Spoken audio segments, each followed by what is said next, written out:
यह कहानी एक धनी और शक्तिशाली राजा की है, जो अपने आप को दुनिया का सबसे शक्तिशाली और समझदार राजा मानता था।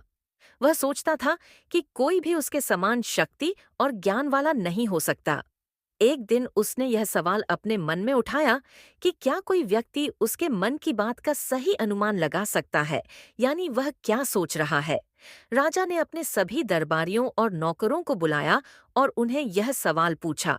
वह चाहता था कि कोई व्यक्ति उसके मन की बात का अनुमान लगाए, परंतु उसके दरबारियों और कर्मचारियों में से कोई भी उस सवाल का सही जवाब नहीं दे सका और राजा इस बात से बहुत निराश हुआ। राजा ने अपनी निराशा व्यक्त करते हुए मंत्री से कहा, तुम्हें किसी ऐसे व्यक्ति को ढूंढ लाना चाहिए जो मेरे मन की बात का सही अनुमान लगा सके। मैं तुम्हें इसके लिए 1 महीना देता हूँ। मंत्री ने राजा के आदेश का पालन किया और पूरे राज्य में इस प्रकार के व्यक्ति की खोज में निकल पड़ा। मंत्री ने पूरे राज्य में कई लोगों से पूछा, लेकिन वह किसी ऐसे व्यक्ति को नहीं ढूंढ सका जो राजा के मन की बात का सही अंदाजा लगा सके।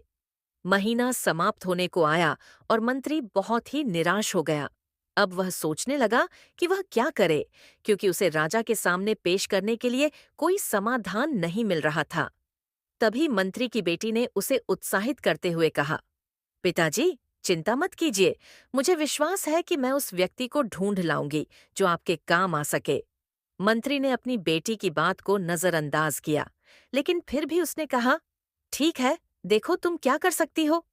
उसके बाद मंत्री की बेटी एक गडेरिये को लेकर आई, जो एक मूर्ख सा व्यक्ति था।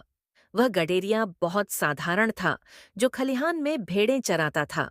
मंत्री अपनी बेटी की इस पसंद से चकित था, लेकिन फिर भी उसने अपनी बेटी पर भरोसा करते हुए उस गडेरिये को राजा के दरबार में ले जाने का निर्णय लिया। जब मंत्री और गडेरिया दरबार में पहुंचे, तो राजा पहले से ही अपने दरबारियों और अधिकारियों के बीच बैठा हुआ था। मंत्री ने गडेरिये को राजा के पास पेश किया। गडेरिया जब राजा के सामने पहुंचा, तो राजा ने अपनी उंगली उठा दी, जैसे कि कोई इशारा कर रहा हो। गडेरिये ने 2 उंगलियां में उठाई। राजा ने फिर 3 उंगलियां में उठाई और गडेरिया इस पर जोर से सिर हिलाया और भागने की कोशिश की। राजा बहुत चकित हुआ और उसे समझ नहीं आया कि गडेरिया क्या करना चाहता है। मंत्री भी कुछ नहीं समझ पाया। वह सोचने लगा कि आखिर यह सब क्या हो रहा है। राजा ने मंत्री से कहा, तुम मुझे बताओ कि यह क्या हो रहा है। मंत्री ने गडेरिये से पूछा, तुम क्या करना चाहते हो? तुम मेरे राजा के इशारों का जवाब क्यों दे रहे हो? गडेरिया थोड़ा झिझकते हुए बोला, महाराज, जब आपने 1 उंगली उठाई तो मैंने 2 उंगलियां उठाई, क्योंकि मुझे लगा कि आप मुझसे कोई सवाल पूछ रहे हैं। फिर जब आपने 3 उंगलियां उठाई तो मैंने सिर हिलाया, क्योंकि मुझे लगा कि आप अब और कुछ नहीं पूछना चाहते। और जब आपने फिर मेरी ओर बढ़ने की कोशिश की, तो मुझे डर लगा कि मैं कुछ गलत कर रहा हूँ, इसलिए मैं भागने की कोशिश करने लगा। राजा और मंत्री दोनों हैरान थे। राजा ने गडेरिये को गौर से देखा और महसूस किया कि यह आदमी मूर्ख नहीं था, बल्कि वह उसके इशारों को बहुत ध्यान से समझ रहा था। यह गडेरिया किसी गहरे अर्थ को समझने की कोशिश कर रहा था।